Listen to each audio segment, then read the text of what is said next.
Pakistani jet returned home, then whose parachute just landed in the heart of Jalalabad?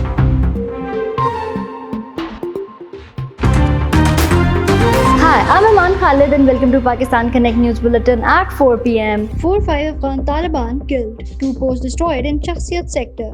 Security forces have captured and destroyed an Afghan Taliban post during a QPQ task carried out opposite the Shakhsiyat sector, officials said on Saturday. Pakistan issues urgent advisory for nationals in Iran amid escalating regional conflict. The Pakistan Ministry of Foreign Affairs has issued an emergency travel advisory, strongly urging its citizens to avoid all non-mandatory travel to the Islamic Republic of Iran. The move comes as the Middle East is plunged into a renewed and volatile military confrontation following a massive joint military operation by Israel and the United States against Iranian targets on Saturday. Trump announces major operation against Iran, says threat being neutralized. US President Donald Trump announced that the United States and Israel has launched a major operation against Iran. In a statement, President Donald Trump said the goal of the operation is to ensure the security of the American people and to eliminate threats posed by Iranian regime. Pakistan directs ATC to intensify airspace surveillance amid Iran attack. Following Israel-US joint strike on Iran, the Pakistan government has directed the air traffic control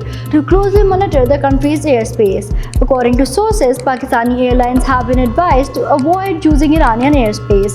The ATC has also been directed to maintain strict surveillance over the airspace of both Iran and Afghanistan. Supreme Court schedules hearing on PTI founders review petition in ₹10 billion compensation case. The Supreme Court has scheduled the hearing of review petition filed by founder of Pakistan Tehreek-e-Insaf in the ₹10 billion compensation case. Fake news by Afghan Taliban of capturing Pakistani pilot.